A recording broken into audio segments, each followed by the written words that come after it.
अस्सलाम वालेकुम नाज़रीन, आपका मेज़बान यासिर शामी आपकी खिदमत में हाजिर है और आप देख रहे हैं डेली पाकिस्तान। डॉक्टर फिरदौस आशिक ऐवान जो कि मुआवने खसूसी हैं टू CM बराए इतलात। PM हाउस से CM हाउस तक का ये जो सफ़र है इसमें माशाल्लाह आप बड़ी स्मार्ट भी हो गई हैं, वेट भी आपने लूज़ किया है। क्या करती रही हैं? ये ऐसे ही जैसे किसी जर्नैल को आप स्पाई लगाएं।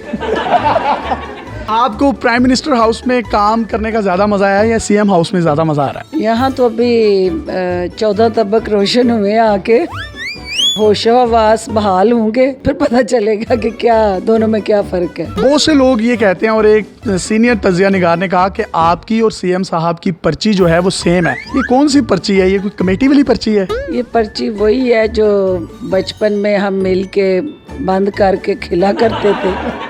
बेसिकली पर्ची जो है ये अवाम की पर्ची है। ये 95,000 वोटों की पर्ची है। मैम, कलमदान आपके पास इतलात और नशरियात का है। आपकी हुकूमत को बरसरे इक़्तिदार लाने में सोशल मीडिया का बहुत किरदार है। खान साहब हर प्लेटफॉर्म पर सोशल मीडिया एक्टिविस्ट और सोशल मीडिया के लोगों को बड़ा खिराज तहसीन पेश करते हैं। हमारी कोई माँ ही नहीं है, हमारा कोई बाप ही नहीं है, हम यतीमी मस्कीनी में ज़िंदगी गुजार रहे हैं। कुछ डिजिटल मीडिया वालों का भी सोचें, हमें गोद ले लें, हमें प्यार चाहिए, हमें माँ चाहिए, हमें अपना बेटा बनाएं। मैं आपको पहले ही अडॉप्ट कर चुकी हूँ और अडॉप्ट करने के बाद बड़ी मीठी मीठी लोरी भी सुना चुकी हूँ। और जो मेरी एडवर्टाइजमेंट और मीडिया पॉलिसी मैं स्ट्रक्चर करके वफाक में आई हूँ, उसमें पहली दफ़ा डिजिटल मीडिया एडवर्टाइजमेंट पॉलिसी का हिस्सा बनने जा रहा है। ये आप ऑन रिकॉर्ड कह रहे हैं? बिल्कुल ऑन रिकॉर्ड कह रही हूँ। और अगर किसी शिबली साहब ने अंदर शुगलबाजी न कर दी मीडिया के घर का चूल्हा जलेगा,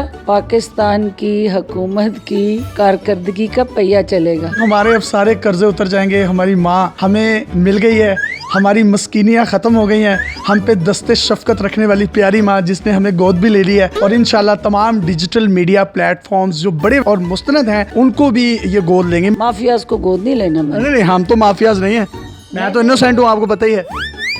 आज 9 नवंबर है, मैं अल्लामा इकबाल का शाहीन हूँ और शाहीन आज उकाब के साथ बैठा हुआ है और आपके शहर से ही अल्लामा साहब का ताल्लुक था। इकबाल के 2 शाहीन फयाजुल हसन चौहान और ख्वाजा आसिफ, दोनों में से ज़्यादा अच्छा कौन सा लगता है? ख्वाजा आसिफ साहब से तो आजकल वैसे ही हमदर्दी के दिन चल रहे हैं, तरस आ रहा है, उनके साथ तो वैसे ही हाथ हो गया। मैं तो उनको मिल के ज़ारे अफसोस करना चाहती हूँ। और चौहान साहब आपको ज़्यादा क्यूट लगते हैं या ख्वाजा आसिफ? चौहान तो भाई है मेरा और भाई हमेशा क्यूट ही। अभी भी भाई है? बिल्कुल है। और ख्वाजा साहब? हाय साहब से तो हमारा एक चोली दामन का साथ है जो कशमाला से शुरू होके कशमाला पे खत्म हो गया। ये आशिकी कशमाला पे शुरू और कशमाला पे खत्म।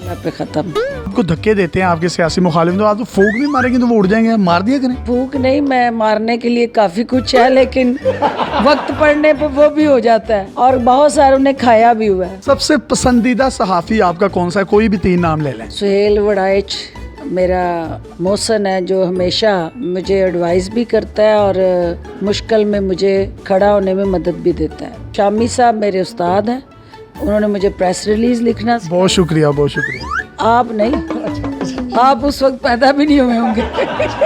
तीसरा सहाफ़ी जो है वो इस हवाले से हसन निसार साहब हैं। तो मुझे खुशी है कि आज भी उन्होंने अपना वो जो मुश्किल काम है वो जारी और सारी रखा हुआ है। 3 नाम इन्होंने लिए हैं, सुहेल वड़ाई साहब, मैं और हसन निसार साहब। मुझे मैम बताइएगा खाने में क्या पसंद है आपको? सर खाना। किसका? जो हथे चढ़ जाए।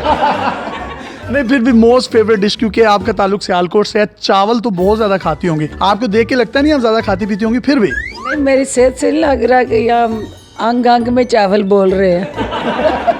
चावलों के अलावा सब्जी किसी भी फार्म में हो, करेले हो, साग, भिंडी, दाल चावल सियालकोटियों की कमजोरी है। लोग कहते हैं कि महंगाई बहुत ज्यादा हो गई है और आपने कॉस्मेटिक्स बहुत महंगा किया है। आपने औरतों का भरम छीन लिया है उनसे। बच्चे माओ को देख कर डर जाते हैं और अक्सर तो मैंने मोहल्ले में बच्चे देखे मम्मी को फुप्पो फुप्पो कह रहे होते हैं। देखें, जब कॉस्मेटिक्स बढ़ेगा तो कहीं ना कहीं आपके भी एक्सपेंस बढ़ जाएंगे, तो इस पे क्या अमल है? ये बड़ी तकलीफ दे सिचुएशन है और ये हकीकत है। मैं बहुत से इंटरव्यूज में देख रहा हूँ आपने एक रिंग पहनी हुई है और खान साहब की तरह बिल्कुल उसका स्टाइल है, नग भी वैसा है। ये किसने गिफ्ट किया है आपको? मेरे जराए मुझे बताते हैं ये किसी बड़ी जगह से आई है, आप खुद बता दें। वाली रिंग ये जो आपने पहनी हुई है ये खान साहब की तरह की है? पूत है और ये पत्थर है, कुछ भी उस पर नहीं लिखा हुआ, देख लो। तिलिस्मी अंगूठी तो नहीं है जिसने आपको ये कलमदान दिलवाया? आपको पता है कि इन चीज़ों पर मेरा बिलीव ही नहीं है। मैम ऐसे ये पूछना तो नहीं चाहिए, लेकिन आप फिर भी बता दें आपकी एज कितनी है? मेरी एज जो है वो तुम्हें खुशी होगी जान के कि मैं गोल्डन जुबली कर चुकी हूँ। अच्छा, यानी आप 50 क्रॉस कर गई हैं? जी। मैम लगती है अब 47-48 की, इससे ज्यादा नहीं लगती? ये तो मुझे मक्खन ना लगाओ। सन में मतलब पैदा हुई थी आप? 1967 मेरी डेट ऑफ बर्थ है। और माशाल्लाह जी। डॉक्टर फिरदौस आशिक एवान साहिबा ने आज ऑन रिकॉर्ड बताया 1867 में दूसरी जंग अजीम में ये पैदा हुई। मैम कौन साल होने से? डॉक्टर फिरदौस आशिक एवान साहिबा से हमने तंजो मज़ा भी किया। इनके इस ब्रीफ इंटरव्यू को हम पार्ट्स की सूरत में आपके साथ नशर करेंगे। अपने मेज़बान यासिर शामी को मेरी माँ डॉक्टर फिरदौस आशिक एवान साहिबा के साथ इजाज़त दीजिए और देखते रहिए डेली पाकिस्तान। अल्लाह हाफ़िज़।